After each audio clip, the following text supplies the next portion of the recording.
Chase Briscoe is able to fuel save and hold off one of the best in Pocono history to win his third career race, his first at Joe Gibbs Racing. Let's talk about NASCAR at the Tricky Triangle.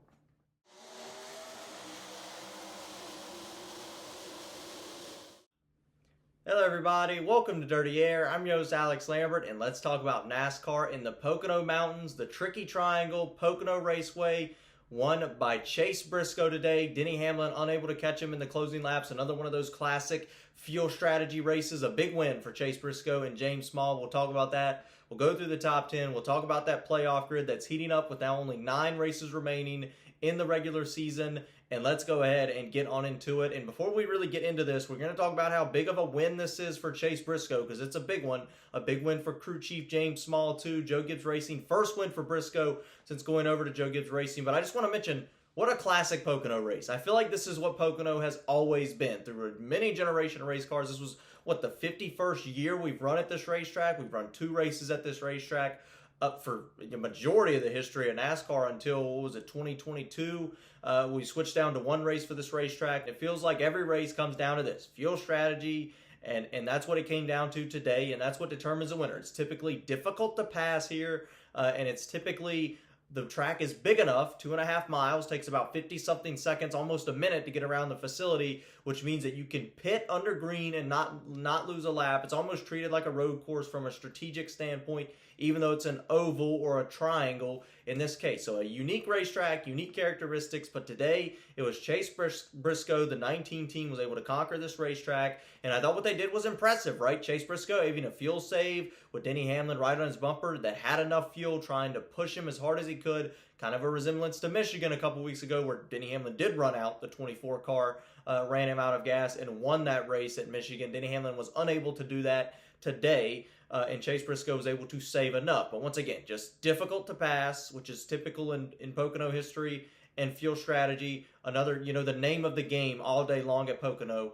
which is why Steve Letarte in the broadcast played such an important role today. He did a great job explaining everything. But why is this a big win for Chase Briscoe besides that, right? This certainly shows he's able to save enough fuel. Situational awareness was great. Chase Briscoe ran a great race today. We've seen him overstep a few times. Did not do that today. Ran a fantastic race. James Small, big win for them. First pairing at JGR. Huge win for this team, right? Briscoe, James Small, both had a lot of pressure on their shoulders to win at Joe Gibbs Racing. You see Briscoe did win a race a year ago. Won 2 races before this at Phoenix and the Southern 500. But getting a job at JGR, the expectations are going to be higher. This is the top Toyota team. The expectations are there. And winning today, punching your ticket into the playoffs, they ran well, got a lot of poles, won the pole for the 500, has run decent all year long, but winning is what JGR expects, and that's what they got today. So huge win, huge relief off of their shoulders. They talked about it. They talked about how important it was for them to get a win this year. James Small even more so, because he was the crew chief when Martin Truex Jr. was winning races. Martin Truex Jr. even, had a little bit of a slump. Did not do as good with his previous crew chief, Cole Pern. Didn't win at all his final season. James Small had to prove that he could win as a Cup Series crew chief without one of the best drivers, at least in the last 2 decades, Martin Truex Jr. He had to prove that he was able to win with another driver, with a driver that's younger, less experienced, less wins, less success at this point, and he was able to do it. Big win for both of these teams today. Punching them in the playoffs is big, but just winning, getting that first victory as a team is huge. And this could be, opening up a door to more success for these teams. This could just open up a gateway to success. Giving them that shot of momentum could make them do even better. Let's go ahead, break down the top 10. So once again, Briscoe, big win for them in the 19 team. It was another one of those big Joe Gibbs Toyota racing days, right? Denny Hamlin finishing in the 2nd position. Hamlin's always fast right now. Once again, like he said, he can win at every single racetrack, every single week. Back to 2nd place today. Nice day for the driver of the 11, but couldn't quite run Chase Briscoe out of fuel. Couldn't quite leapfrog him either at the final pit stop. He was able to leapfrog Buescher, but unable to leapfrog the winner to win today on fuel strategy. Once again, it was just really difficult to pass in the closing laps of this race as well. It was about a 60 lap, that whole final stage, it was a stint to who could beat each other on pit road. Ryan Blaney, obviously finishing 3rd position. Nice finish for him. Had a really fast race car, but was unable to make the passes, the moves he needed at the end to get to the front. Chris Buescher actually was 2nd at the start of this pit strategy, the final pit strategy. Lost a little bit on pit road, finishing the 4th position. Chase Elliott Once again, consistency is key for the driver of the number 9 Chevrolet, but just has not quite got over the hump that Briscoe got over today, getting into winning victory lane. We have not seen it yet from Chase Elliott. Consistent, top 20 every race this season, has not won yet, and you're going to need to win to get to the championship round and win the championship. And I feel like they're close, but I've been saying this for like 2 years. They're close. Can they get it and get over the hump and finally start winning races again, punching tickets in the playoffs, adding up playoff points, trying to go to make that Final Four to win a championship? We'll see if Elliott can get over that hump. We know they're trying. We know they're working hard. Just haven't done it yet. Jonathan Nemechek, huge turnaround for this team. We saw Eric Jones running better today too, but Legacy Motor Club, Jonathan Nemechek, when I look at the last couple of seasons, disastrous years for them. I mean, I'm talking outside the top 30, outside the top 25 on a consistent basis. They came into this year, finished top 10 in the Daytona 500. That was big for them, finishing top 10 in Daytona, finished top 10 the following week in Atlanta. They've been closing in. They've been getting a lot of top 10 finishes at a variety of racetracks. Atlanta is different from Daytona. Daytona is different from Pocono. Multiple different variety of racetracks. This 42 team has finished in the top 10, and I'd love to see this turnaround. I don't even know if it's talked about enough, how much they've turned around their results over the last few months. I mean, you talk about last year, like I said, outside the top 25, outside the top 30, on a regular basis. Now all of a sudden, consistently, very consistently, probably more than Kyle Busch this year, getting in the top 10. So I want to continue to watch Jonathan Nemechek in the 42 and see how good this can get. Kyle Larson, man, I'm going to be honest, I didn't even know Kyle Larson was in the top 10 today. Didn't hear a whole lot out of him. He's definitely slowed down a little bit on the speed charts, maybe a little bit of a midsummer slump, which we've seen a lot of drivers go through. Still very realistically could contend for a championship this year, but has not had the speed he had at the beginning of the year, which was leading laps and winning races. 7th today. We'll see what they can do moving forward if they can get back over that hump. And I think that will not take very long for them to get back to winning speed. I think he'll win multiple more races this season.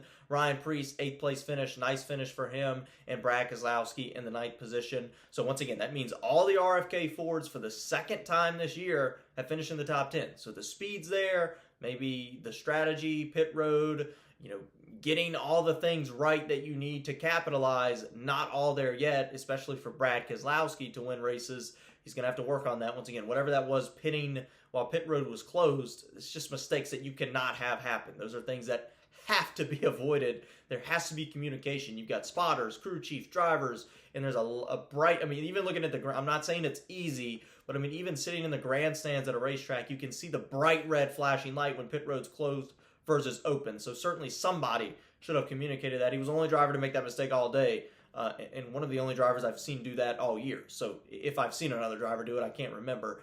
You go back to another Ford driver, Austin Cindric, finishes in the top 10, a nice top 10 for Austin Cindric in the 2 car. So once again, a strategic race. It was difficult to pass, but those were your top 10, and a lot of those cars were the fastest cars of the race. I don't know if Briscoe was really the fastest car of the race. I think it was Hamlin, Blaney, maybe even Elliott or Buescher.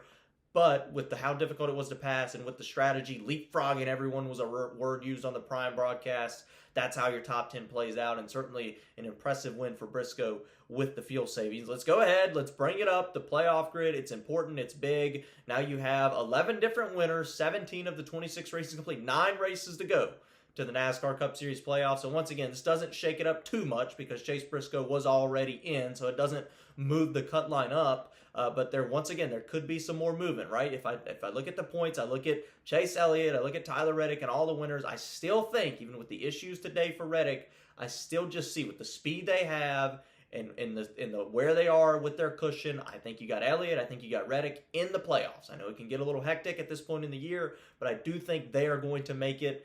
If not, if they don't win a race, off a point. So I don't have too much concern for them at this point in the season. Chris Buescher gets a little closer. Bubba Wallace with a disastrous day today, a rotor explosion.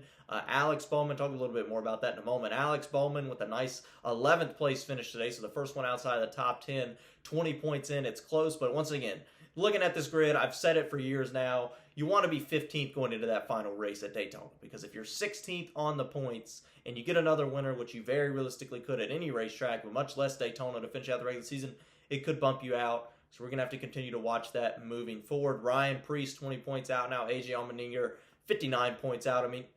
Maybe Ryan Preece could point his way in, but I think if you're really anyone 18th on back. So this includes AJ. This includes Eric Jones, who just snuck in the top 20. This includes Kyle Busch, now 63 points out after crashing today. You can see here, I think he still finished in the top 30. I think he finished like 21st, but still, just a disastrous day for Kyle Busch. Once again, just can't do anything with the speed in that race car. If you're looking at all these guys, yes, it's possible to point your way in, but they're thinking win. You just have to think win at this point. It would be very difficult to point your way in from this point in the season and that far out with that big of a deficit. All these teams are focused on trying to win a race to punch their ticket into the NASCAR Cup Series playoff. I mentioned, once again, there was one caution in the final stage. Just to mention this, last week's winner, SVG, did spin around. This is what caused that caution. This kind of hurt Brad Keselowski as well with his chance of winning the race when this caution did come out, but it looked like it was going to be Briscoe, Hamlin, Blaney either way. But once again, this was the final caution of the race. 2311 also had a bad day. I mentioned Kyle Busch had a bad day, but 2311, a disastrous day with brake rotor failures, it looked like. So that was certainly an interesting thing. They were the only team that I saw that had those issues. Maybe there was one other driver that had an issue with the tire going down, but Riley Herbst had a brake rotor fail first, and then it was Bubba Wallace. He was very frustrated, and then it was ultimately Tyler Reddick that also had a failure underneath the wheel area of the race car. It looked like another rotor issue. He had to come down pit road, actually went back out on the racetrack. Tyler Reddick did finish the race, but outside the top 30. So just a bad day for 23XI. Going to have to go back and review exactly what happened. Kind of reminded me of Gateway a few years ago, St. Louis race, where we had a bunch of brake rotor failures, except today it was just the 2311 Toyota. So a bit strange there. But we'll have to continue to watch how that moves. Once again, we have a bit of a wild card race next week. Corley Joby Racing wanted to mention that. Joey Logano's going to be fast. Brad Keselowski will be fast. Atlanta next week. Should be exciting. Saturday night, under the lights in Atlanta. I'll be in attendance for that race. The Dirty Air might be up a little bit later, but I'm really excited for this race. It is, once again, like I mentioned, could be a wild card. We could get a potential surprise winner, but I do think there's a lot of driver talent that goes into winning Atlanta. There's still a lot of luck with it being a super speedway type race, but not quite as much as a Daytona or Talladega. So it'll be fun to watch at probably one of NASCAR's, maybe their best racetrack, Atlanta, next week. So that should be exciting. Please tune in to Dirty Air following that. Like and subscribe if you like the video, trying to hit 500. And of course, about Kyle Busch, basically in a must-win. Let's get rowdy.